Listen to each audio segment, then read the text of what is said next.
అనేటువంటి గాథగా చెప్పబడినటువంటిది బాబర్ స్వామి అనేటువంటి ఒక అంశం మాత్రమే. కాబట్టి అయ్యప్ప మాలదారులు ఎవరు కూడా ఎరుమేలి వెళ్ళినా వావరు అనేటువంటి ఒక కల్పితమైనటువంటి గాథకి అంకితం కాకుండా దయచేసి దాన్ని తగ్గించండి.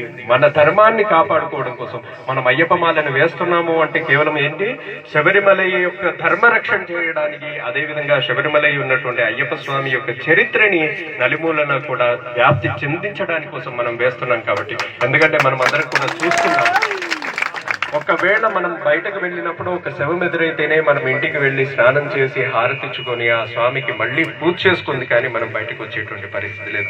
అలాంటిది ఒక సమాధిని ముట్టుకొని ఆ సమాధికి పూజ చేసేటువంటి అంశం మనం అందరం చూస్తున్నాం. మన దగ్గర ఎంతో మంది మసీదులు ఉన్నాయి. ఏ మసీదులోనైనా కొబ్బరికాయలు కొట్టడమో లేకపోతే దీపాలు వెలిగించడమో ప్రసాదాలు పెట్టడమో ఎక్కడైనా చేస్తున్నారా?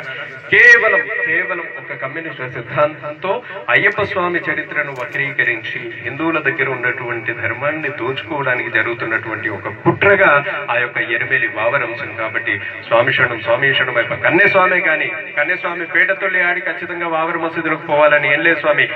మనకి వావరు అనేటువంటి దానికంటే కూడా ఎరుమేలిలో పేటై శాస్త్ర, మనం ఎక్కడికైతే వెళ్ళి ఆ స్వామిని దర్శించుకొని ఎక్కడైతే ఆ గుండంలో స్నానం చేస్తున్నామో అదే ప్రధానమైనటువంటి క్షేత్రం. కాబట్టి ఖచ్చితంగా పేటై శాస్త్ర అంశాన్ని చేసుకోండి. వావర్ అనేటువంటి విషయాన్ని వదిలేయండి. ఎందుకంటే ఇన్ని సంవత్సరాలు అంటే కొద్దిగా మనం ఎప్పుడైతే మనం విషయాన్ని తీసుకుని జనాల్లోకి వస్తున్నామో అంతవరకు బాగానే ఉంది. కానీ ఈ మధ్య కాలంలో ఈ 3 సంవత్సరాల్లో మనం చూస్తున్నాం, ఏకంగా శబరిమల ఆలయంలో పడికి పక్కనే మరొక మసీదు కూడా నిర్మాణం అవుతుంది స్వామి. అది కూడా మనం చూసాం, వావర్ దర్గాను కూడా అక్కడ ప్రారంభం చేశారు. కాబట్టి ఇప్పటికైనా మనం మన జ్ఞాపకం తెచ్చుకొని మన ధర్మాన్ని కాపాడుకోవడం కోసం ఆ వావర్ అనేటువంటి అంశాన్ని పక్కన పెట్టి కేవలం అయ్యప్ప స్వామి కోసం పాటుపడతాం. స్వామియే శరణమయ్యప్ప, స్వామియే శరణమయ్యప్ప.